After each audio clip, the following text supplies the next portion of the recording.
영화 줄거리 이야기해 줄까? 끝까지 다 못 봤잖아. 올케가 나를 서너 살짜리 아이 다루듯 하는 게 싫으면서도 제이를 만나면 내 어투는 꼭 그렇게 변한다. 책으로 봤어요, 선생님. 너도 책 같은 거 읽니? 만화로 읽는 나니아 연대기요. 우리 조카도 만화를 좋아해. 머핀맨 이야기를 하려다가 말았다. 아이들한테 말이야, 지적인 능력이 있다고 생각하니? 저 말씀하시는 거예요? 나이가 무슨 죄가 되나요? 하는 얼굴로 그가 나를 봤다. 아니, 있잖아. 아이들은 공포를 주는 어떤 대상들이 존재한다고 철저하게 믿는 것 같아서 말이야. 선생님은 뭐 두려워하는 거 없어요? 제이가 나를 바라봤다. 어쩔 수가 없다. 반도 넘게 건넜으니 이젠 괜찮아. 괜찮다고 나는 생각해버려. 선생님, 그거 알아요? 세상에 얼마나 많은 공포들이 존재하는데요. 새에 대한 공포도 있고요. 두꺼비에 대한 공포도 있고요. 어떤 사람은 숫자 8에 대한 공포를 갖고 있고요. 여성 생식기에 대한 공포를 갖고 있는 사람도 있고요. 종이에 대한 공포를 갖고 있는 사람들도 많아요. 정말로 많은 종류의 공포들이 있다고요. 그거에 비하면 난 정말 아무것도 아닌 거라고요. 치료를 오래 받았다고 했으니 제이가 하는 말은 틀리지 않을 것이다.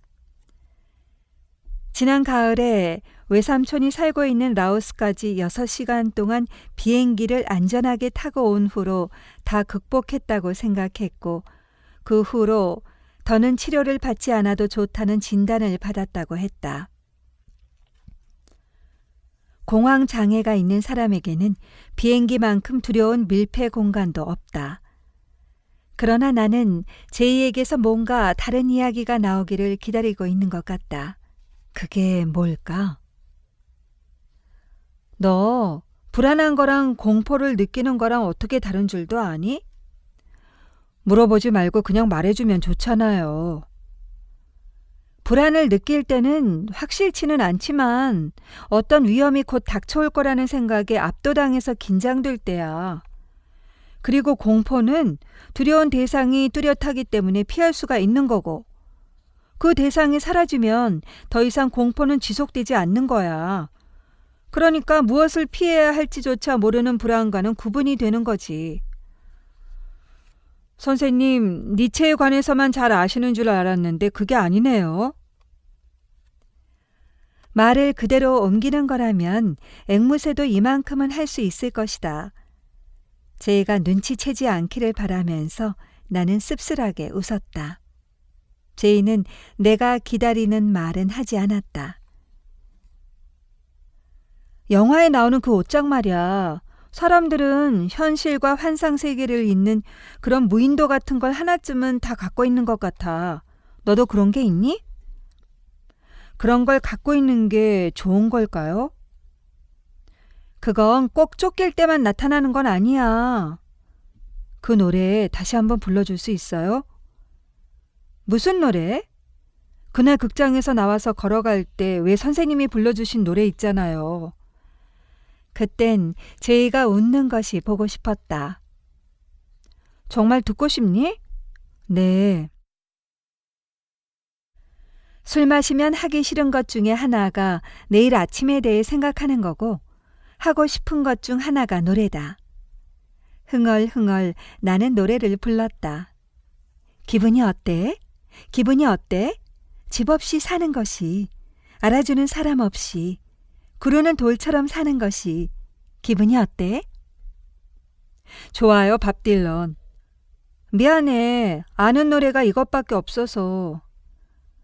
선생님은 원래 그렇게 툭하면 울어요? 너도 얼굴 또 빨개졌어. 저 좀 그만 쳐다보세요, 선생님. 있잖아. 또 뭐가 와서 너를 때리면 아, 내가 한 골 막았구나 하면서 기뻐할 수 있을 거야. 언젠가는 말이야. 어떤 골키퍼가 최고인지 아세요? 그거 퀴즈니? 움직이지 않고 골을 막는 골키퍼가 최고예요. 그만큼 위치 선정을 잘했다는 거니까요. 거기에도 철학이 있구나. 내 걱정 너무 하지 마세요, 선생님. 저 핸드볼 때문에 그러는 거 아니에요. 만약에 말이야, 그 두려움이 사라진다면 가장 하고 싶은 일이 뭐니? 선생님은요? 뭐 국수 같은 거 한 그릇 먹으러 갈까? 젓가락질 다시 가르쳐 줄게. 저기 있잖아요, 선생님. 시간이 걸리더라도 좀 기다려줄 수 있어요? 그리고 제이는 죽은 아버지에 대해 이야기했다. 토머스에게 답장이 왔다. 나는 지금 내가 가진 것들 중에서 가장 소중한 것을 떠올려 보았다. 한스를 팔기로 했다. 조리원을 나오는데 갑자기 밥 먹어! 밥 먹어! 한스가 꽥 소리쳤다. 그것은 한스가 내게 들려준 첫 번째 언어였다. 한스의 말투는 어떤 문장이든 단숨에 말해버리고 마는 조카와 닮아 있었다. 한스가 없어진 걸 알면 그 애는 뭐라고 할까? 친구가 날아가 버렸다고 할까? 한스를 팔고 생긴 돈으로 나는 풍선을 샀다. 나는 이것을 하거나 저것을 할 수도 있었고 이 사람과 살거나 저 사람과 살 수도 있었다. 그러나 나는 니체를 공부하는 삶을 택했고 지금까지 혼자다. 이것은 전적으로 나의 선택이다. 그 선택에 대해서 잘 설명할 수는 없지만 자, 그럼 이렇게 말하는 건 어떨까? 내가 아는 어떤 사람은 아주 어렸을 적부터 모든 사물들에 대해서 끊임없는 질문을 품고 있었다. 그 모든 질문들은 돌고 돌아 마침내 그를 사로잡는 대상인 금속으로 귀착되었다. 왜 빛이 나는 걸까? 왜 부드러운 걸까? 왜 차가운 걸까? 왜 딱딱한 걸까? 그는 결국 화학자가 되었고 정교한 220개의 튜닝펜에 몰두했던 사람은 피아노 조율사가 되었다. 내가 가진 끊임없는 질문은 모두 인간에 관한 것으로 귀착되었다. 사고를 하는 것이 곧 삶의 커다란 문제라고 생각하는 사람들은 결코 니체와의 관계를 끊을 수가 없다.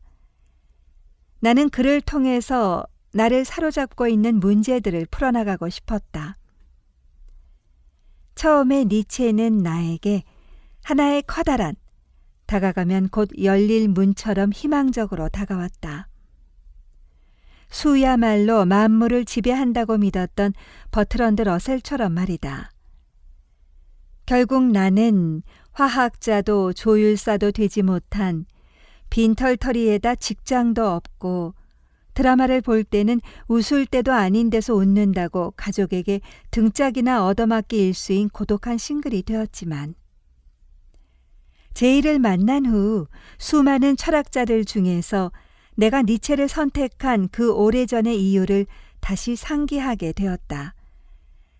그것은 많은 철학자들 중에서 오직 니체만이 인생의 완성을 추구하는 사람이라면 누구나 생의 모든 어려움을 기꺼이 받아들여야만 한다는 것을 깨달은 철학자였기 때문이다. 나에게는 직면한 여러 가지 어려움이 있었고 더러는 극복한 것도 그러지 못한 것도 있다. 철학의 힘이 아니더라도 이제 나는 나의 불완전성을 인정하고 또 그것과 화해하고 싶다. 정말로 지키고 싶은 게 생겼으니까. 그러자면 화살을 밖으로 향할 것이 아니라 내면으로 돌려야 한다. 제이는 다시 치료를 받기 시작했다. 1월 23일 아버지가 자살한 날을 불과 3주 앞두고였다. 자살했을 때 제이의 아버지는 28세였고 그때 겨우 3살이었던 제이는 곧 28세가 된다. 그를 처음 봤을 때 큰 키와 덩치에도 불구하고 섬약하게 보인다는 생각이 들었던 것은 아버지의 죽음 이후 오직 어머니나 누나들 같은 여성들의 보호 속에서 오랫동안 남자의 손길을 고통스러울 정도로 그리워하며 성장한 탓일지도 몰랐다. 훌륭한 아버지가 없다면 대부분의 남자들은 그런 아버지를 자신에게서 만들어내야 한다는 강박에 사로잡히기 쉽다. 아버지의 삶을 긍정하는 태도도 그에겐 없지만 그는 아버지처럼 죽기를 시도한 적이 한 번 있었다고 털어놓았다. 나를 만나기 얼마 전의 일이라고 했다. 죽은 아버지의 나이가 된다는 것. 그것이 지금 그에게는 가장 큰 두려움의 원인이라는 걸 짐작하게 되었다. 병은 시간과 함께 진행된다는 병에 대한 히포크라테스의 견해는 일리가 있는 것 같다. 모든 병에는 발단이라는 게 있고 그것은 점차 심각해져서 위기라든가 절정 같은 것을 맞게 된다. 마치 소설처럼 말이다. 그 다음에는 다행스러운 결말 혹은 치명적인 결말에 이른다고 그는 말했다. 이렇게 해서 히포크라테스는 병력이라는 개념을 의학에 도입하게 된 것이다. 제이가 두려워하는 것은 곧 죽은 아버지의 나이가 된다는 게 아니라 어쩌면 그 병력이 아닐까. 제이와 함께 지하철을 타는 것도 극장에 가는 것도 그리고 엘리베이터를 타는 것도 쉽지는 않았고 그럴 때마다 그는 슬쩍슬쩍 내 눈치를 살폈다. 그가 기분이 좋아 보이는 날이면 나는 토마스가 내게 들려준 쇼스타코비치의 비밀 같은 것을 이야기해주고는 했다. 뛰어난 음악가인 쇼스타코비치의 왼쪽 뇌 끝부분에는 탄환 부스러기로 보이는 금속 파편이 박혀 있었다. 그러나 통증에도 불구하고 쇼스타코비치는 그것을 제거하는 것을 몹시 꺼려했다. 파편이 거기 있기 때문에 왼쪽으로 머리를 기울일 때면 그때마다 새로운 선율이 머릿속에 가득 차올랐고 그는 그것을 오선지에 옮겨 수많은 명곡들을 작곡하곤 했던 것이다. 렌트겐 검사 결과 실제로 쇼스타코비치가 머리를 움직이면 동시에 파편이 따라 움직여서 측두엽에 있는 음악 영역을 압박한다는 사실이 밝혀지기도 했다. 다행인지 아닌지 모르겠지만 그는 이런 이야기들을 재미있어 하지도 않았고 또 쇼스타코비치가 누구인지도 몰랐다. 두려워하지 마라는 말을 어떻게 해야 좋을지 알 수가 없어 나는 줄곧 얼굴을 찌푸리고 다녔다. 그리고 불안이나 두려움 같은 것이 혹시 지금의 나를, 너의 삶을 지탱하고 있는 것은 아닐까 하는 말도. 그래서 제이, 나는 너가 순조롭게 회복되길 바라지 않는다. 두려움이 다 사라지고 나면 그건 진짜 너의 삶이 아닐 수도 있으니까. 그래도 때로 우리는 건강한 삶을 위해서 무엇이 필요한가에 관해 에피크로스처럼 진지하게 생각해 볼 필요가 있었다. 그의 치료 과정은 순조로워 보이지도 쉬워 보이지도 않았다. 치료를 위해 그가 해야 하는 번거로운 의무들 중에서 우선 일일 기록지라는 것을 작성해야 했다. 예를 들어 담당 의사가 그에게 운전하면서 시내 한 바퀴 돌기라는 숙제를 내주면 그것을 행하는 시간과 누구와 함께 했는지 그리고 그것을 하기 전에 예상 불안 점수 같은 것을 기록하는 것이다. 그리고 만일 불안한 상태가 찾아오면 그것에서 벗어날 방법 같은 것도 한 말이다. 첫 과제였던 운전하면서 시내 한 바퀴 돌기를 할 때 그는 예고도 없이 우리 집 골목까지 차를 몰고 와 이제 막 잠에서 깨어나 렌즈를 낄 시간도 없어 두꺼운 뿔테 안경을 쓰고 양말도 짝사기로 신은 나를 옆자리에 태웠다. 오후 1시였다. 시간이 지나자 그는 가슴이 두근거리고 뒷목이 뻣뻣해지는 증상을 보이며 숨을 거칠게 몰아쉬었다. 제대로 차선을 지키는 것조차 불가능해 보였다. 나는 집게 손가락으로 머리카락만 빙빙 돌리고 있었다. 다른 한 손은 주머니 속에 든 풍선을 만지작거리면서. 정체 중인 도산대로를 지날 때쯤 그는 몇 분 후면 무시무시한 레미콘 한 대가 자신의 차를 들이받아 버릴 것 같은 기분이 든다고 털어놓았다. 핸들을 잡고 있는 손이 이미 흥건하게 젖어 있다는 걸 나는 안다. 저기 말이야, 만약 공포가 오면 그걸 예상하고 받아들이는 거야. 그리고 그것을 인식하면서 기다리면서 내버려 두는 거야. 그리고 현재 내가 할 수 있는 일에 집중하는 거야. 그 다음엔 공포와 함께하면서 공포를 견뎌낸 성과를 인정하고 그 기회를 내가 불안을 견딜 수 있다는 걸 연습할 기회로 삼는 거야. 그리고 또다시 공포가 올 수 있다는 것을 예상하고 그걸 받아들이는 거야. 나는 내가 알고 있는 공황을 극복할 수 있는 방법들에 대해서 재빨리 쏟아놓았다. 한때는 내가 공포를 이별로 바꿔 생각했던 그 문장들을. 쓸쓸히 웃으며 나는 농담처럼 덧붙였다. 모든 배움에는 굴곡이 있는 거다 너? 라고. 아니다. 다만 나는 화가 난 사람처럼 입을 꾹 다물고 있었는지도 모른다. 위로를 하는 방법을 몰랐으니까. 난처하거나 어려운 일이 생기면 버릇처럼 이럴 때 니체라면 어떻게 할까 생각하고는 한다. 위로라든가 호의를 베푸는 법이라든가 하는 것들은 역시 젊었을 때부터 배워야 한다.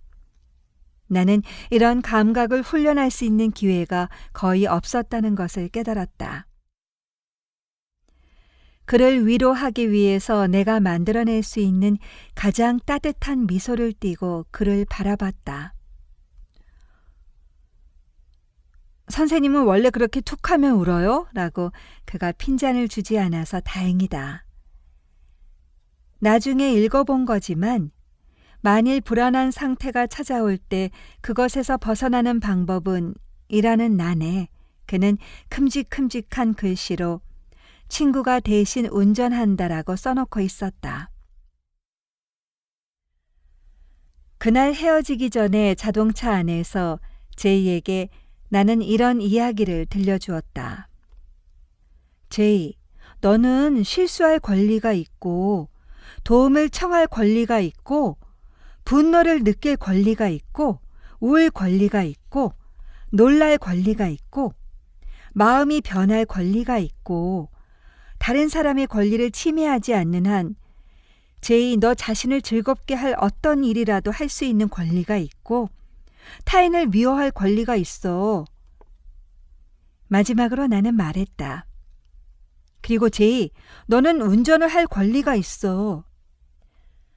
그가 그 대화에 흥미를 보였다는 것이 나로서는 정말 다행한 일이었다. 나는 내가 알고 있는 많은 것들을 때로는 니체에게서가 아니라 토마스에게 배운 것 같기도 하다. 양치 식물을 키우고 일요일 오전 11시면 카페 루이제에서 브런치를 사 먹고 죽은 엄마가 남겨준 모피 코트를 입고 다니는 내 친구 토마스. 친구들은 그가 죽은 엄마의 모피 코트를 몸에 걸치고 돌아다니는 사실을 이해하지 못했다.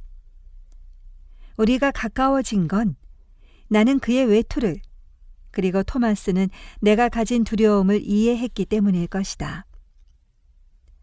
어느 날 토마스는 내게 이렇게 말했다. 풍선을 사라. 그것은 나의 친구이자 주치의였던 훗날 베를린의 샤리테 병원 신경정신과 닥터가 된 토마스가 내게 내린 치료 방법 중 하나였다. 불안이 다가오는 것을 느낄 때마다, 호흡이 거칠어질 때마다 나는 숨을 깊고 빠르게 쉬면서 후후 풍선을 불며 호흡을 조절했다. 호흡이 거칠어지기 시작해도 쉽게 공황 발작을 일으키지 않도록 과호흡 상태에 익숙하게 만들기 위한 일종의 호흡 훈련법이었다. 초록과 회색이 섞인 우울한 눈동자로 토마스는 그런 나를 물끄러미 지켜보곤 했다. 그것이 지금껏 내가 본 나를 바라보는 가장 안타깝고 슬픈 눈이기도 했다. 나는 수천 개의 풍선을 불었다. 소환 추위로 겨울은 절정을 이루는 듯 했다. 모든 것이 꽁꽁 얼어붙어 버린 듯 날은 더디게 흘러갔다. 제이보다는 다른 사람들과 더 자주 만나 시간을 보냈다. 다른 사람이라고 해봤자 내 수업을 듣는 수강생들이 전부였지만 그들과 차를 마시고 이야기를 듣는 것이 즐거울 때도 있었다. 누군가는 나를 두고 아직 세상 물정을 잘 모르는 것 같다고 좋은 뜻으로 하는 말이니 새겨듣지는 말라며 웃었다. 강의실에서도 강의실 밖에서도 나는 선생으로 보이지는 않는 모양이었다.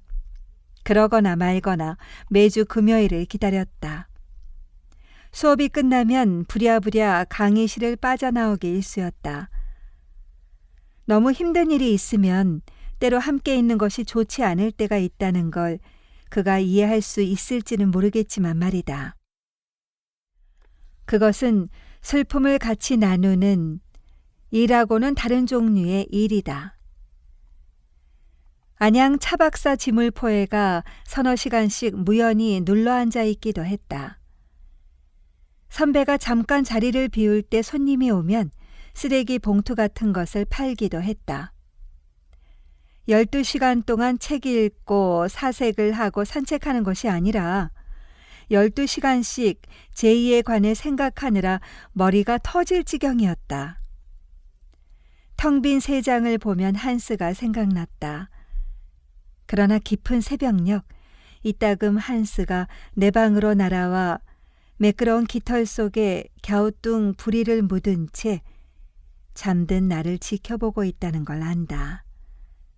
그러면 나는 끙 돌아 누우며 잠꼬대를 가장한 채 괜찮니?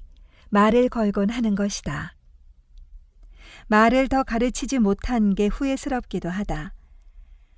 아침이면 베개 위로 초록색 깃털이 하나씩 떨어져 있기도 하지만 그런 말은 아직 제이에게도 하지 못했다. 그를 만날 때마다 주머니 속에 잔뜩 풍선을 넣어 갖고 다닌다는 말도, 제이가 내게 되물었던 질문들, 불안이 해소되고 나면 가장 먼저 무엇을 할 것인지에 대해 생각했다. 그것은 나 자신에게 한 질문이며 가장 근본적인, 또한 내게 위안을 줄 수 있는 그런 질문일지도 몰랐다. 그 생각을 하려면 우선 나의 권리에 대해 생각하지 않을 수 없었다. 제이가 기다려달라고 말한 게 정확히 무엇인지 잘 모르겠다.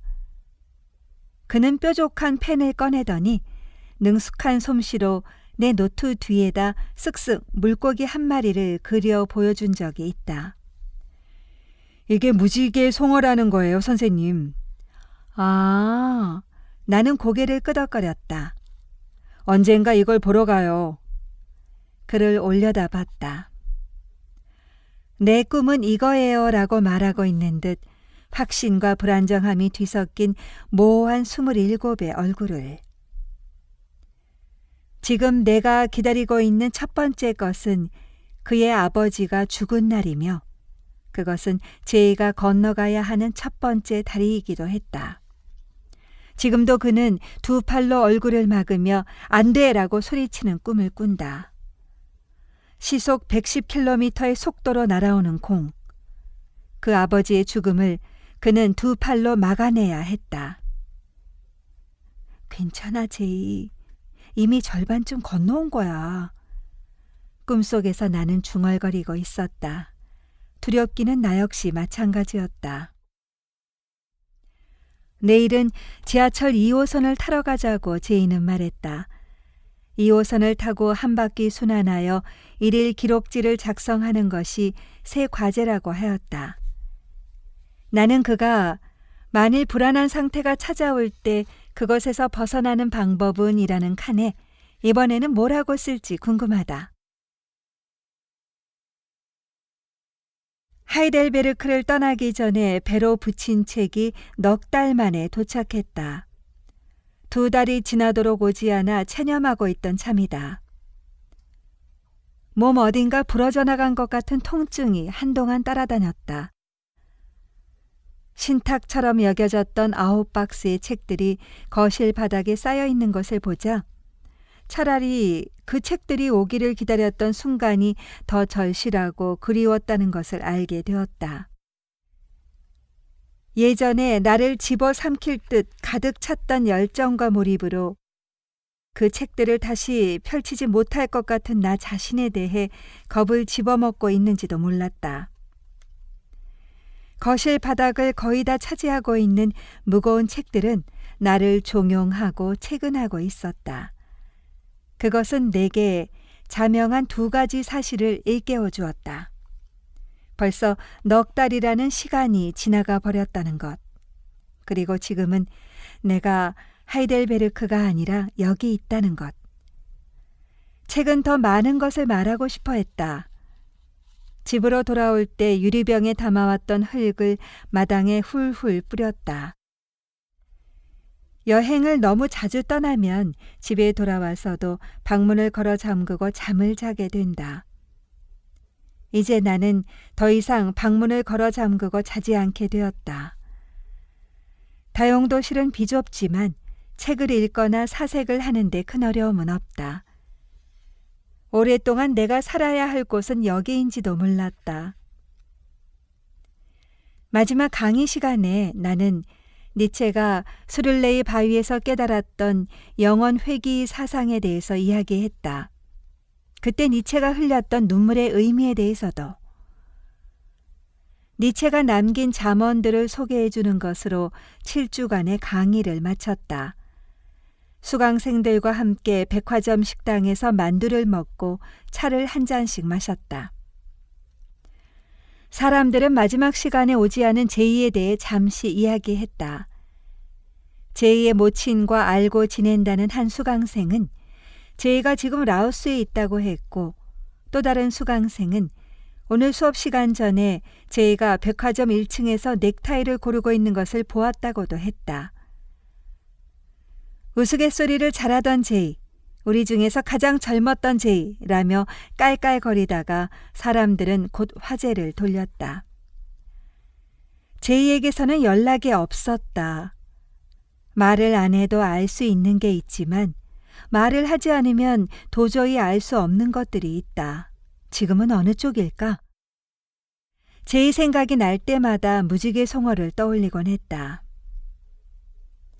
1월 23일은 1월 22일을 맞는 것과는 약간 다른 기분이었지만 시간은 정확하게 흘러갔다.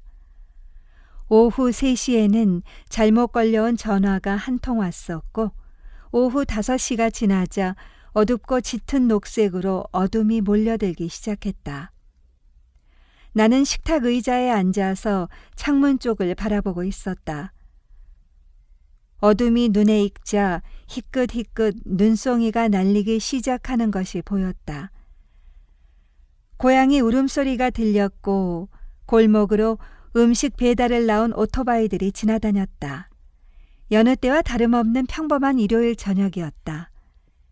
나는 천천히 일어나서 가스오부시로 국물을 만들고 버섯과 대파와 쑥갓과 양파를 찬물에 씻어 물기를 뺐다. 국물이 끓기 시작하자 전골 냄비를 식탁 한가운데로 옮겨 놓았다. 아이들이 잠든 틈에 안방에서 민화투를 치고 있는 아버지, 엄마, 오빠 올케를 큰 소리로 불렀다. 식탁 앞으로 가족들이 모였다. 오늘 저녁에는 전골이 아니라 수제비가 먹고 싶었다는 둥. 전골을 할 거면 고기 좀 넉넉하게 준비하지 그랬냐는 둥. 어디 소주 같은 건 없냐는 둥. 제각각 한마디씩 하면서 가족들이 숟가락을 들기 시작했다. 수저가 식탁 유리 위에 딱딱 부딪히는 소리, 후루룩 국물을 떠먹는 소리, 유리잔에 물 따르는 소리들이 소란스럽게 이어졌다. 나는 깊은 숨을 쉬었다. 지금 어디선가 제이도 저녁밥을 먹고 있을 거라는 확신이 들었다. 그것은 바람이 아니라 믿음 같은 거였다. 더 이상 제이를 기다리지 않기로 했다. 2월이 시작되었다. 종로에 있는 학원에 나가서 일주일에 3번씩 초급 독일어를 가르치게 되었다. 그 일을 소개해준 사람도 역시 차 선배였다. 선배가 하지 왜? 선배는 지물 포일이 적성에 딱 맞는 것 같다며 고개를 저었다. 지물 포일이 적성에 딱 맞는 사람은 어떤 사람일까? 나는 선배에게 처음으로 밥과 차를 샀다. 그 사이에 조카가 거실에서 넘어지면서 탁자 모서리에 머리를 부딪히는 사고가 있었고 친할머니 제사가 있기도 했다. 제사를 지내던 날 아버지가 제사상 위에 촛불을 켜자 다친 머리에 보호용 흰 그물망을 뒤집어 써서 꼭 과일 상자 속의 배처럼 보이는 조카가 와 생일이다 소리를 지르며 해피 버스데이 투 유, 해피 버스데이 투 유 하고 손뼉을 치면서 노래를 부르기 시작했다. 아버지는 웃지도 울지도 못하는 얼굴로 어이구 이놈아 하면서 이방 저방 통통통통 뛰어다니며 노래를 불러대는 조카를 붙잡느라 얼굴이 벌개졌다. 나는 술잔을 돌리고 있는 오빠 등 뒤에 서 있었다. 어렸을 적부터 어쩐지 오빠와는 팔짱을 낀다거나 손을 잡는다거나 하는 신체적인 접촉이 전혀 없었던 것 같다. 젊었을 적에는 서로 다른 사람을 쳐다보느라 그랬고 10년 만에 돌아와 보니 그러기에는 너무 나이가 든 것 같다. 모르는 척 오빠의 팔짱을 한번 껴보았다. 오빠는 아버지처럼 늙어가고 있었고 모르긴 몰라도 나는 엄마처럼 나이가 들어가고 있을 것이다. 이렇게 제사를 지내고 1월이 가고 2월이 오는 사이에 말이다. 그러나 가만히 서 있기만 하는데도 3월이 가고 4월이 간다면 그건 좀 서글플 것 같다. 팔꿈치 안쪽이 서서히 따뜻해졌다. 오빠에게는 제이에 관해 이야기할 수 있을지도 모른다는 생각이 들었다. 오빠가 나를 돌아보더니 씩 웃었다. 너 이런다고 내가 방을 비워줄 것 같으냐? 어림도 없다는 표정이었다. 그날 밤 한스가 나를 깨웠다. 한 가지 소식을 전해주었다. 니체에게 철학이란 얼음으로 뒤덮인 고산에서 자발적으로 사는 것이었듯 나에게 있어서 삶이란 것 또한 바로 그랬다. 벗어난 두려움도 있고 그렇지 못한 것도 있지만 나는 늘 여기 머물고 싶어 했고 그것은 나의 선택이었다. 나는 질문했다. 그러나 그의 정원으로 들어간다는 것은 불가능한 일이라는 것을 이제 나는 안다. 나는 진리도 찾지 못했고 도약도 하지 못했다. 니체의 말처럼 어떤 강물도 자기 자신에 의해서만은 크고 풍부해지지 않을 것이다. 많은 지류를 받아들이며 끊임없이 계속 흘러가는 것. 그것이 강 하나를 만들 것이다. 모든 정신의 위대함이란 질문에 대한 해답을 들려주는 것이 아니라 방향을 제시해주는 사실이라는 것을 깨닫고 있었다. 그렇다면 나에게 내 삶의 방향을 제시해준 위대한 예술가는 바로 니체인 셈이다. 견뎌야 하는 삶, 가꾸어야 하는 삶, 돌봐야 하는 삶, 조화를 이루는 삶에 대해 나는 생각하기 시작했다. 니체는 우리 삶에서 일어나는 불행한 일들, 곤경 같은 것들을 나쁘고 제거해야 되는 것으로만 생각하지 않았다. 뿌리를 돌보듯 자신의 불행과 어려움을 돌봐야 한다고 말했다. 그것이 정원사의 경험을 통해서 니체가 남긴 철학이었다. 이성의 명령에 귀 기울여라. 니체가 나에게 말했다. 내가 가진 권리들에 대해서 생각했다.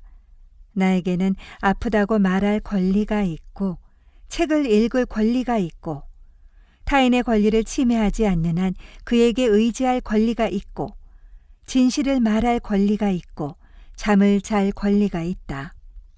나에게는 토마스의 위로와 충고에 저항할 권리가 있고 더 이상 미안해하지 않아도 될 권리가 있고 죄를 생각해도 될 권리가 있다. 나는 더 많은 생각을 하지 않으면 안 되었다. 그리고 마침내 내가 제이에게 쏘았으나 되돌려받은 화살 같은 질문에 대해 골똘히 생각하기 시작했다. 두려움이 사라지고 나면 책을 한 권 쓰고 싶어. 나는 제이에게 말했다. 그럴 줄 알았어요. 제이는 시원시원하게 대답했다. 뭘? 기다리고 있을 줄 알았다고요. 그동안 어땠니? 100에서부터 거꾸로 30 뺐어요. 97, 94, 91. 어려운 일이 생길 때마다 그렇게 했어요. 난 벌써 지하철을 3번이나 혼자 탔다고요, 선생님. 100에서부터 30 빼면서? 네, 그거 정말 좋은 방법이에요. 선생님도 책 읽다 머리 아프면 그렇게 해보세요. 그것도 좋지만 우리 풍선 한번 불어볼까? 저 사람들처럼 연이나 날린다면 모를까. 에이, 창피하게 웬 풍선을요. 후, 자, 너도 한번 빵빵하게 불어봐. 이렇게요? 한 남자가 한 여자를 그거 해피엔딩이에요? 사랑했대. 풍선 부는 거 되게 오랜만이에요. 높은 데를 아주 무서워하는 남자였는데 사랑에 빠져있는 동안 아주 훌륭하게 암벽 등반을 했다는 거야. 누가요? 내 친구가.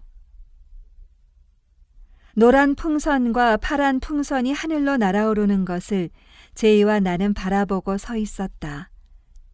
바람이 분다. 암벽 등반에 성공하던 날의 토마스는 온몸이 코코넛 브라운 색깔로 빛나고 있었다. 내가 하이델베르크를 떠나기 전에 그는 나에게 이렇게 충고했다. 너의 장점은 외부 세계에 영향을 받지 않는다는 데 있다. 학문을 하겠다면 그것은 아주 큰 장점으로 작용할 거야. 그런데 너는 바로 그것 때문에 고립적으로 살아갈 운명에 놓이게 될 거야, 영원히. 내가 살았던 작은 마을과 학교가 오랫동안 내 세계의 전부였다. 그 너머 멀리 떨어진 세계는 두려운 미지의 세계였다. 지금 나는 한쪽 발을 잡아매고 있던 매듭이 스르르 풀리듯 저 노란 풍선과 파란 풍선처럼 내 영혼이 한 뼘쯤 위로 쑥 들리는 것을 느낀다. 너는 아니, 토마스? 매듭에는 신비한 2가지 힘이 있어. 그 힘은 어떤 사람에게는 영원히 흉한 것일 수도 있어. 그러나 어떤 사람에게는 길한 것일 수도 있어. 마치 고대인들의 결승문자처럼 말이야.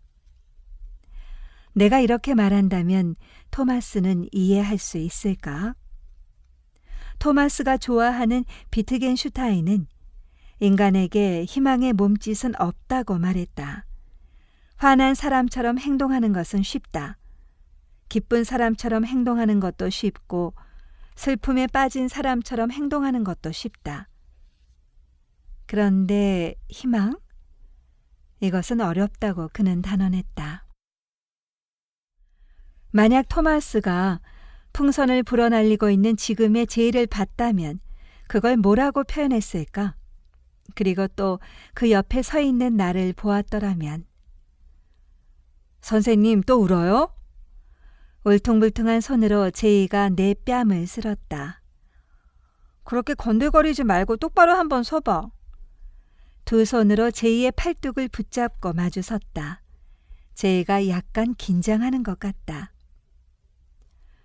수릴레이 바위에서 니체가 울었을 때 그것은 단지 발견의 기쁨이 아니라 그 이론의 실존적인 작용에 대한 확신의 울음이었다. 확신의 탄성이었다. 만약 내가 고립적으로 살아갈 운명이라면 바로 그것 때문에 나에게는 독자성이 있을 것이다. 그런 것은 내부에서만 만들어지는 것일 테니까. 풍선은 자꾸 먼 하늘로 날아가고 있었다. 두려움을 극복하는 길은 뒤돌아보는 것이 아니라 앞으로 나아가는 거다, 제이. 그것은 변화를 뜻하는 것일지도 몰라. 스스로 깨닫지 못했던 삶의 특별한 의지가 있다면 그건 아마 풍선처럼 둥글고 부풀어 있을 것 같다. 내 이마가 그의 턱에 닿도록 나는 살짝 발 뒤꿈치를 들어 올린다.